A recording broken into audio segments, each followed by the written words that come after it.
بسم اللہ الرحمن الرحیم۔ السلام علیکم دوستو،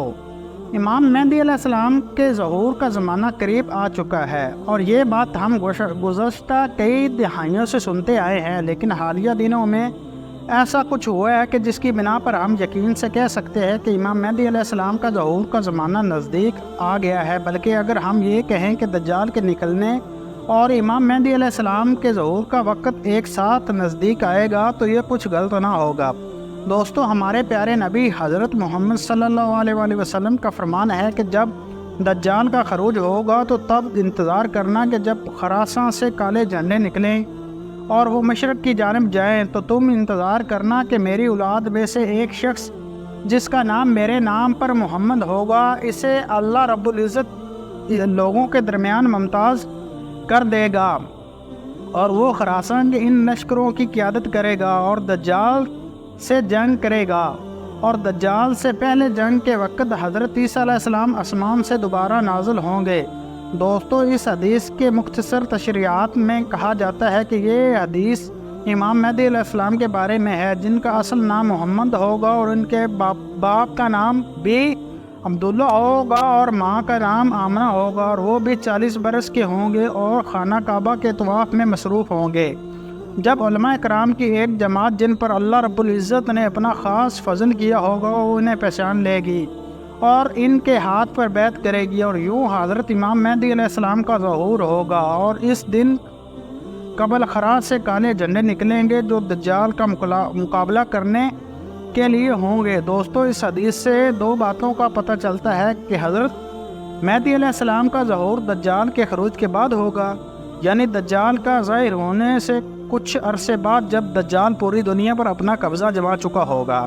سوائے مدینہ اور مکہ کے۔ وہ اپنی فوج لے کر شام کے دارالحکومت دمشق میں پڑاؤ کرے گا۔ اس وقت امام مہدی علیہ السلام ان خراسائی لشکروں کی جن کے جھنڈے کالے رنگ کا ہوگا ان کی قیادت کریں گے، اور جنگ کے صبح فجر کے وقت حضرت عیسیٰ علیہ السلام دمشق کے جامع مسجد کے مینار پر آسمان سے فرشتوں کے کندھوں پر ٹیک لگائے ہوئے نازل ہوں گے۔ دوستو، ہم اس بارے میں بہت تفصیل سے پڑھ رکھا ہے، لیکن ایسا کون سا معاملہ ہوگا جس کی بنا پر ہم یہ کہنے پر مجبور ہیں کہ آپ خراساں سے کالے جھنڈے نکلنے کا وقت نزدیک آ گیا ہے؟ سب سے پہلے ہم یہ جانتے ہیں کہ خراساں کے علاقے کا نام ہے۔ پیارے دوستو، موجودہ خراساں ملک ایران کا ایک صوبہ ہے اور خراساں کا یہ علاقہ افغانستان میں بھی شامل ہے، یعنی پرانے زمانے کا وہ خراساں جس کے بارے میں نبی کریم صلی اللہ علیہ وآلہ وسلم نے پیشن گوئی فرمائی تھی، وہ دراصل ایک ہی علاقہ تھا، مگر موجودہ جغرافیائی حد بندیوں کے بعد وہ علاقہ دو حدوں میں تقسیم ہو کر دو ملکوں کے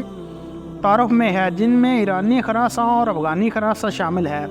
پیارے دوستو، اب ہم اس معاملے کی طرف چلتے ہیں کہ جو اس طرف اشارہ کر رہا ہے کہ عنقریب خراج سے نکلنے والے کالے جھنڈوں کا لشکر دجال کا مقابلہ کرنے کے لیے نکلے گا۔ ہم جانتے ہیں کہ نبی کریم صلی اللہ علیہ وآلہ وسلم کی حدیث مبارک کے مطابق جن میں انہوں نے قیامت کی نشانیاں بیان فرمائی ہیں، ان میں کہا گیا ہے کہ دجال کے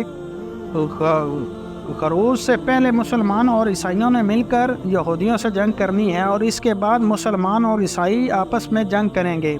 اور اس دوران دجال کا خروج ہوگا۔ تو دوستو، وہ آخری جنگ کون سی ہے جو اس معاملے کو اس جنگ تک لے جائے گی کہ اس میں یہودی ایک طرف اور مسلمان ایک طرف، عیسائی دوسری طرف ہوں گے؟ دوستو، جیسا کہ آپ جانتے ہیں کہ کچھ دن قبل فلسطین کی جانب سے اسرائیل پر حملہ ہوا اور ابھی اسرائیل پوری طاقت کے ساتھ غزہ پر بمباری کر رہا ہے، اور اس کے ساتھ دنیا کے کئی حکومتیں دے رہی ہیں۔ دوستو، کل ہی ایک ایسی خبر سامنے آئی ہے جس نے اس چیز کے احکامات روشن کر دیے ہیں کہ شاید اب عیسائی مسلمانوں کی شانہ بشانہ یہودیوں کے ساتھ لڑیں گے، اور وہ خبر عیسائیوں کے اس سبز قدیم چرچ کے بارے میں ہے جو فلسطین کے علاقے میں قائم ہے اور جس کی تاریخ سن 425 عیسوی تک جاتی ہے۔ کل خبر کے مطابق عیسائیوں کا وہ چرچ اسرائیلی بمباری کے نتیجے میں برباد ہو گیا ہے، اور یہ وہی چرچ ہے جس میں حضرت عیسیٰ علیہ السلام کے وہ کپڑا جس میں انہیں لپیٹا گیا تھا وہ پیدا ہوئے تھے، اور وہ کپڑا جس میں عیسائیوں کے عقیدے کے مطابق حضرت عیسیٰ علیہ السلام کو صلیب دینے کے بعد رکھا گیا تھا۔ اس پر ان کا خون بھی لگا ہوا ہے، اور حضرت عیسیٰ علیہ السلام کا وہ جولا جس میں انہیں پیدائش کے بعد لٹایا گیا تھا، یہ تمام کے تمام تبرکات اس چرچ کے اندر رکھے گئے ہیں۔ اگر یہ چرچ اسرائیلی بمباری کے نتیجے میں تباہ ہو جاتا ہے تو یہ اس قدر بڑی پیش رفت ہوگی کہ اس سے ساری عیسائی دنیا میں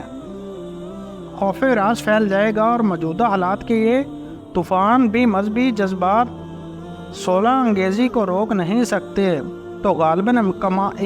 امکانات یہ ہیں کہ جیسے ہی چرچ کی تباہی کی خبر باہر آئی تو دنیا پر عیسائیوں کا رد عمل بہت شدید ہوگا۔ اب تک کے سورسز کے مطابق اس نے غرض کی تباہی کی خبر کو باہر نکلنے نہیں دیا جا رہا، کیونکہ یہی ڈر ہے اسرائیل کو کہ ابھی اسی طرح سے عیسائی یہودیوں کے خلاف نہ ہو جائیں۔ البتہ اس سے پہلے ہی پوری عیسائی دنیا میں فلسطینیوں کے حق میں ہے بے شمار مظاہرے ہو رہے ہیں، اور کئی جگہوں پر وہ خاص طور پر امریکہ کے دارالحکومت واشنگٹن میں یہودیوں کے حق میں نکلنے والی ایک ریلی کا ٹکراؤ فلسطین کے حق میں نکلنے والی ایک ریلی سے ہوا، جہاں پر شدید ہاتھا پائی اور لڑائی بھی ہوئی اور کوئی لوگ زخمی ہوئے۔ دوستو، یہ سب باتیں اس جانب اشارہ کر رہی ہیں کہ بے شک امت مسلمہ غفلت اور بے حسی کی نیند سو رہی ہے، لیکن اللہ رب العزت اپنی چالیں چل رہا ہے اور عن قریب کفار کو منہ کی کھانی پڑے گی۔ دوستو، ہم جانتے ہیں کہ اس وقت اسلامی دنیا میں ایران وہ واحد ملک ہے جو فلسطین کے ساتھ کھڑا ہے، اور پورا خراساں کا بیشتر حصہ بھی ایران کے پاس ہے۔ تو یہ گمان کیا جا سکتا ہے کہ جو لشکر خراساں سے کالے جھنڈوں کے لیے ساتھ نکلے گا وہ ایران سے ہی نکلے گا، لیکن یہ بھی ایک حقیقت ہے کہ کالے جھنڈوں کا استعمال افغانستان خراساں میں موجود طالبان کی وہ جماعت کرتی ہے جن کا دوسرا طالبان سے افغانی حکومت کے معاملے پر شدید اختلاف چل رہا ہے۔ اس لیے یہ قیاس کرنا فی الحال مشکل ہوگا کہ امام مہدی علیہ السلام کی نصرت اور قیادت میں جو کالے جھنڈوں والا لشکر نکلے گا وہ افغانستان کے ناراض کارکنوں کا ہوگا یا ایرانی خراساں میں موجود شیعہ کا ہوگا۔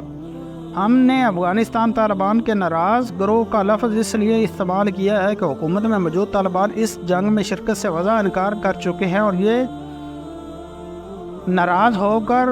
شروع ہی ایسی حکومت کا حصہ نہیں بننا چاہتے، یا ایسی حکومت کو گلے ڈالنے کی آمادہ نہیں تھے جو ان کے پیروں میں عالمی مداخلت کی بیڑیاں باندھ کر انہیں دنیا میں کھلے عام جہاز سے روک دے۔ اسی لیے یہ طے کرنا فی الحال دشوار ہوگا کہ یہ لشکر کس گروہ پر مشتمل ہوگا۔ البتہ یہ نکلے گا، اس پر بھی سبھی علماء کرام کا اتفاق موجود ہے۔ حالات کو دیکھتے ہوئے دنیا کی ری ایکشن اور حالات اسی جانب اشارہ کر رہے ہیں کہ ابھی دجال کے خروج کا وقت ہے، نزدیک آتا جا رہا ہے۔ جیسے ہی اس درس کی تباہی کی خبر باہر آئے گی ویسے ہی حالات مزید دشوار ہوتے چلے جائیں گے، اور سب سے پہلے دجال کا فتنہ ہمیں اپنے گھیرے میں لے لے گا۔ اللہ تعالیٰ سے دعا ہے کہ اللہ پاک ہمیں دجال کے فتنے سے جس میں مسلمانوں کی اکثریت گرفتار ہوگی محفوظ رکھے، اور ہمارے ایمان سلامت رکھے، اور دجال کی وہ نشانی جس کے ماتھے پر کافر لکھا ہوگا ہمیں وہ دیکھنے کی توفیق عطا فرمائے، کیونکہ حدیث کے مطابق یہ نشانی صرف صاحب ایمان لوگ دیکھ سکتے ہیں جن کے دلوں میں منافقت نہیں ہوگی اور جن کا ایمان پاک اور صاف اور خالص ہوگا۔ دوستو، آنے والے حالات کس کروٹ بیٹھتے ہیں یہ تو اللہ رب العزت ہی جانتا ہے، البتہ ہم صرف اندازہ ہی لگا سکتے ہیں۔ دعا ہے کہ اللہ پاک ہمارے ایمان سلامت رکھے اور ہمیں دجال کے مقابلے لڑنے والے میں شامل کرے، نہ کہ دجال کے ساتھ مل کر ہونے والوں میں ہمارا نام لکھا جائے۔ آمین یا رب العالمین۔